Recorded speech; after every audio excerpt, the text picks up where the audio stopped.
Okay, अस्सलाम वालेकुम जी। Next हमारा जो क्वेश्चन है उसकी तरफ मूव हम करेंगे। अपनी मिक्स एंड मिक्स की जो बुक है फाइनेंशियल अकाउंटिंग की, उसकी एक्सरसाइज का क्वेश्चन नंबर 4। इसको हम थोड़ा सा सेट कर लें।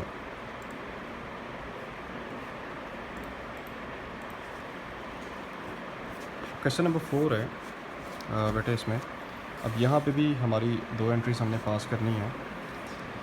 ओके, उसमें वो ये कहते हैं the law from the Dell and Clark prepares its financial statement on an annual basis at December 31st. Among the situation requiring year-ending adjusting entries were the following. ठीक है, राइट। हमने एडजस्ट करना है उसको। थोड़ा सा मैं मज़ीद जूम कर लेता हूँ उसको, देखने में प्रॉब्लम। ओके, ऑप्शन नंबर 1 ये कहते हैं salaries to the staff.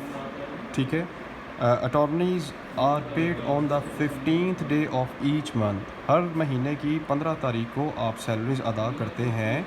Salaries accrued since December 15 amount to rupees $17,800 have not been recorded. ठीक है, वो कहता है कि अभी तक सिंस 15 दिसंबर तक जो सैलरीज़ हैं वो 17,800 तक बनती हैं, जो कि अभी तक आपने रिकॉर्ड नहीं की। तो भाई ये सैलरीज़ जो हैं आउटस्टैंडिंग हैं, आपकी एक्रूड हैं, जो आपने अभी अदा करनी है। आपके ऊपर एक लाइबिलिटी है, तो इसकी आपने एंट्री पास करनी है। मैं साथ साथ इसकी एंट्रीज़ भी आपको करवा देता हूँ, ठीक है, ताकि हम क्विकली इसको वाइंड अप करें। सो आवर क्वेश्चन इज़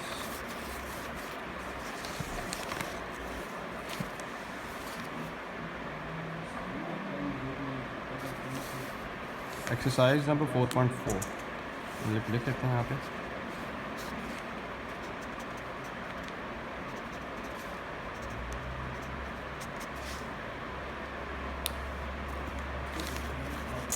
तो इसकी एंट्री पास करेंगे। एंट्री नंबर जो आपकी 1 है, एंट्री नंबर जो ए है,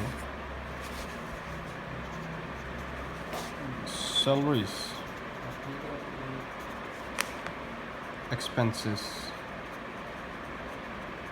account debit and accrued salaries.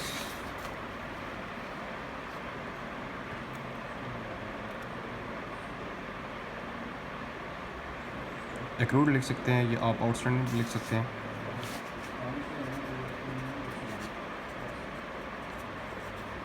अच्छा, याद रहे ये वाला जो क्वेश्चन है ये हमारा क्वेश्चन एनुअल बेसिस पे है। प्रीवियस जो क्वेश्चन था उसमें जनरल एंट्रीज आप मंथली बेसिस पे निकाल रहे थे।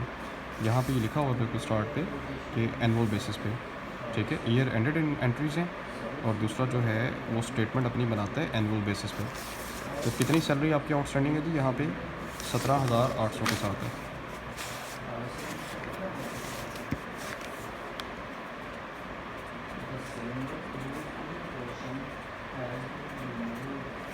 ठीक है जी, ये आपकी सैलरी की एक अमाउंट है। यहाँ पे आप लिखेंगे आउटस्टैंडिंग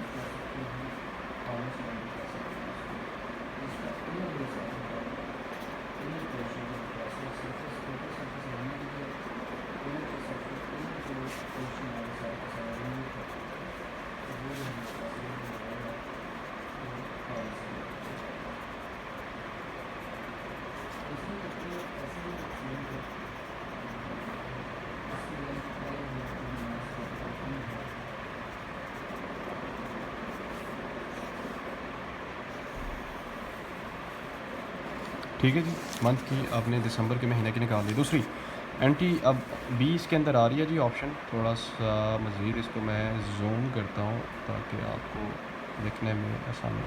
राइट, वो ये कहते हैं next one is the B the firm is defending JR stone in a civil lawsuit. Firm जो है वो डिफेंड कर रही है जी JR एक स्टोन है उसके केस के। They agree upon legal fees are $2100 per day.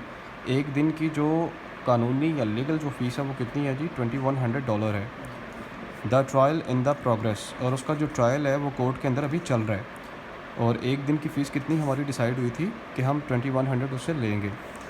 The trial has been progress for the 9 days during the दिसंबर के महीने में 9 दिन तक उसका ट्रायल चलता रहा है। And is not expected to end till late जनवरी।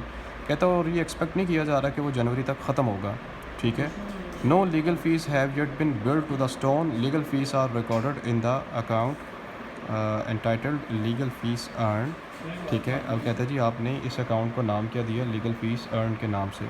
अब यहाँ पे बात ज़रा आपने गौर से अंडरस्टैंड ये करनी है कि आपने लीगल फ़ीस रिसीव करनी है, ठीक है, किससे, अपने डेटर से।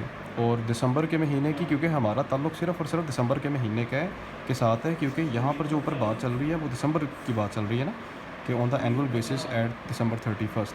जनवरी तो अगले साल का पहला महीना आ गया उसमें, तो उसके साथ हमारा ताल्लुक़ नहीं है। अगर तो हम बना रहे होते हम उसकी भी रिकॉर्ड करते। सो बी वाली जो हमारी ट्रांजैक्शन है उसमें हम क्या रिकॉर्ड करेंगे, यहाँ पे B1 is legal fees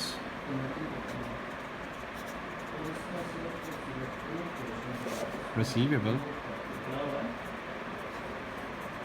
account debit and credit करेंगे लीगल फ़ीस अर्न, क्योंकि रेवेन्यू है ना, तो रेवेन्यू आपका क्रेडिट होता है।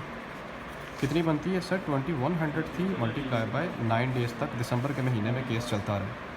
एक दिन का 2100 हमने बोला था, मल्टीप्लाई बाय 9, $18,900। तो ये बनता है आपका $18,900।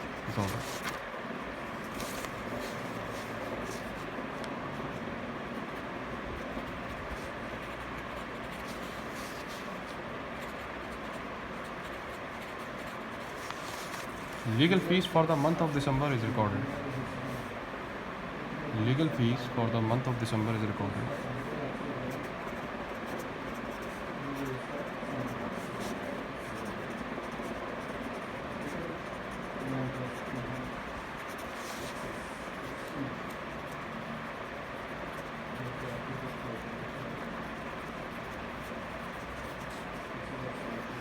ठीक है जी, जिसकी भी 2 एंट्रीज थी ये पास हो गई हैं। रिक्वायरमेंट में देखते हैं, कहते हैं prepare the two adjusting entry required at the December 31st to record the accrued salary expenses and accrued legal fees revenue, वो हमने निकाल ली। नेक्स्ट वीडियो जी, नेक्स्ट क्वेश्चन पे।